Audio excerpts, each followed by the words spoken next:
सपनों के शहर मुंबई में मनराज ग्रुप पेश करता है मनराज व्यू, जो शहर के बीचों बीच एक घर खरीदने का मौका दे रहा है। आपके बजट के अनुकूल शानदार 1 BHK और 10 मंजिला टॉवर और कीमत सिर्फ 75 लाख रुपए। और यह सब उपलब्ध है कुर्ला अंधेरी रोड, साकीनाका मेट्रो स्टेशन और अंतर्राष्ट्रीय एयरपोर्ट के नजदीक। मनराज व्यू में घर होना यानी आराम और सुविधा का पूरा आनंद। जल्दी करें, अनुकूल बजट में ऑफर केवल सीमित अवधि के लिए। PM आवास योजना और लोन सुविधा भी उपलब्ध, शर्तें लागू।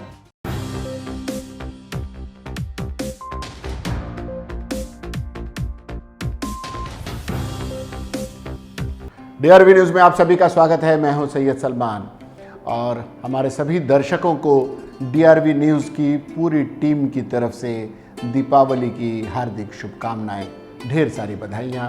ये दिवाली आपके जीवन में प्रकाश भर दे। दीपावली के दिन एक ख़ास अच्छी खबर आज चारों तरफ फैली हुई है, तमाम अखबारों की सुर्खियां बनी हुई है। वो है, जैसे हमने पिछली 2 दिवालियां मनाई वो काफ़ी तनाव भरी रही। कब त्यौहार आए कब चले गए पता ही नहीं चला। और वो सारे त्यौहार, चाहे ईद रही हो, दिवाली रही हो, होली रही हो, क्रिसमस रहे हो, गुरुपुरब रहे हों, वो सारे के सारे कोरोना लॉकडाउन की भीड़ चढ़ गए। लेकिन इस बार कई पर्व पहले की तरह उत्साह के साथ मनाए जा रहे हैं। कई उसमें अभी भी थोड़ी सी अड़चन है, क्योंकि हम आपको बताते चलें कोरोना पूरी तरह ख़त्म नहीं हुआ है। हाँ, उसकी मारक क्षमता ज़रूर कम हुई है और वो मुमकिन इसलिए हो पाया है क्योंकि टीकाकरण अभियान बहुत ही तेज़ी से चला। अब नरेंद्र मोदी जी ने, प्रधानमंत्री नरेंद्र मोदी जी ने कहा है कि घर घर दस्तक देने की बात अब कही जा रही है। एक अच्छी खबर ये है कि भारत निर्मित कोरोना वैक्सीन, जो कोवैक्सीन के नाम से जानी जाती है, उसे WHO ने मान्यता दे दी है। ये एक अच्छी खबर है और ये इसलिए अच्छी खबर है क्योंकि ये दिवाली के दिन की एक कहा जाए कि एक तोहफा के रूप में माना जाए, क्योंकि इससे पहले कोवैक्सीन लगाए जाने पर जिन लोगों को भी कोवैक्सीन लगी है उन्हें विदेश जाने की अनुमति नहीं मिल पा रही थी। इसकी वजह से भी बहुत सारे लाभ होंगे। पिछले दिनों प्रधानमंत्री ने G20 की मीटिंग में इटली गए थे जब, तब उन्होंने WHO के अध्यक्ष एंटोनियो गुतेरेस के साथ कोवैक्सीन को मंजूरी देने पर चर्चा की थी और उसका नतीजा ये निकला है कि उसे मंजूरी मिल गई है और इसके इमरजेंसी इस्तेमाल की भी मंजूरी मिल गई है। साथ ही ये टीका दुनिया भर के लिए अब उपयोगी साबित होने वाला है। इसे 18 साल से ऊपर के लोगों को लगाया जा सकेगा। इस फैसले के बाद दुनिया के कई देश अपने नागरिकों को कोवैक्सीन लगाने की सलाह दे सकते हैं। साथ ही ये टीका लगवा चुके लोगों को अपने देशों में बिना क्वारंटाइन एंट्री भी दे सकते हैं। कोवैक्सीन को भारत में ही विकसित किया गया है। इसे ICMR और हैदराबाद की कंपनी भारत बायोटेक ने मिलकर बनाया है।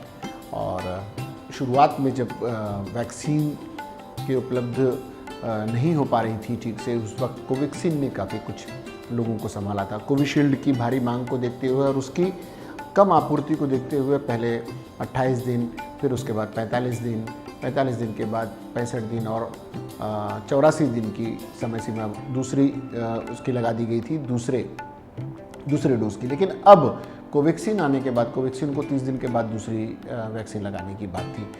अब स्थितियां बदल गई हैं। कोवैक्सीन के आने के बाद से लोगों को इसका लाभ होगा, ये माना जा रहा है।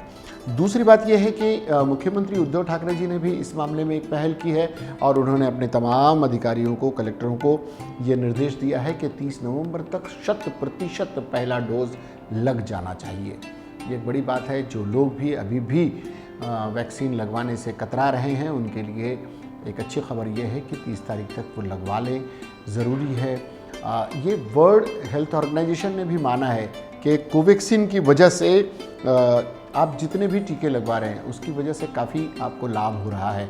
कोविशील्ड हो, कोवैक्सीन हो और भी जितनी भी वैक्सीन्स हैं, इनकी वजह से लाभ ज़रूर हो रहा है और उससे मृत्यु संख्या कम हो रही है। दूसरी बात, उससे ठीक होने वाले अन्य बीमारियां जो अपवाद थे कि उनकी वजह से हो रहा है और वो उसमें सहायक बन जा रही हैं।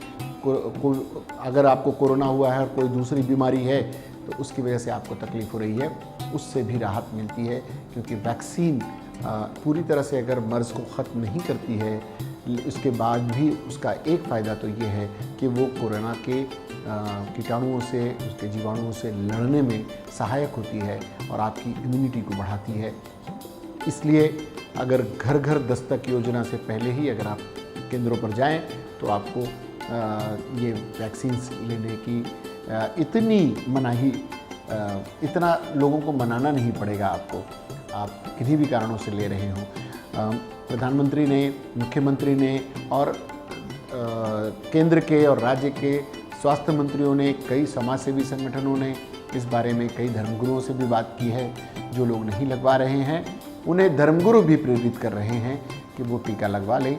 टीका लगवाना आपके स्वास्थ्य के लिए बहुत ज़रूरी है। दूसरी एक महत्वपूर्ण घोषणा ये भी है कि 4 दिन तक, आगामी 4 दिन तक आप मान लें कि 4 तारीख से, यानी आज से लेकर 7 तारीख तक, 4, 5, 6, 7 यहाँ के सरकारी जितने केंद्र हैं जो बंद रहने वाले हैं, 8 तारीख से पुनः टीकाकरण का काम शुरू होगा। आपसे उम्मीद करते हैं कि आप लोग इसमें बढ़ चढ़कर हिस्सा लें, अपने निकट के लोगों को, अपने आसपास के लोगों को, अपने रिश्तेदारों को, अपने मित्रों को इसके लिए प्रेरित करें कि वो पहला टीका लें, दूसरा टीका लें। समय पर टीकाकरण ही कोरोना से लड़ने का एकमात्र बेहतर उपाय निकल कर आया है और इससे हमें पीछे नहीं हटना चाहिए। प्रधानमंत्री ने जिस तरह से इस मामले में पहल की और घर घर दस्तक योजना शुरू करने की घोषणा की है, उसके भी अच्छे परिणाम आएंगे।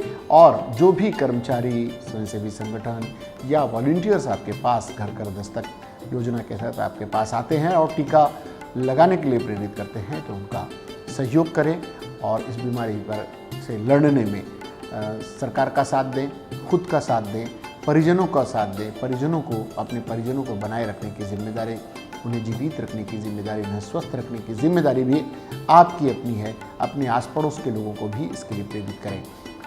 दिवाली आपके लिए बहुत ही खुशियाँ ले आए। पिछले 2 वर्षों से जिस तरह से दिवाली गई है वो उदासी भरी रही है। ये दिवाली आपके लिए एक तोहफा ले आई है। आप उत्साह से दिवाली मना सकते हैं। इस दिवाली इस बात का प्रण लें कि आप स्वस्थ रहेंगे, मस्त रहेंगे और राष्ट्र निर्माण में अपना योगदान देते रहेंगे। फिलहाल आपको इस कार्यक्रम से जुड़ी हुई कोई बात कहनी हो तो आप हमारे चैनल को लाइक करें, सब्सक्राइब करें और अपने हमारे कमेंट बॉक्स में जाकर अपनी बात को कह सकते हैं। फिलहाल के लिए इतना ही।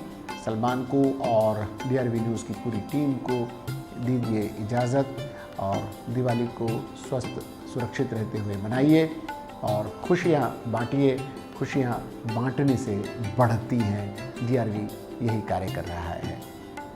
बहुत आज के लिए इतना ही। इसके बाद भी खबरों और कार्यक्रमों का सिलसिला जारी रहेगा। देखते रहिए DRV न्यूज़। जय हिंद।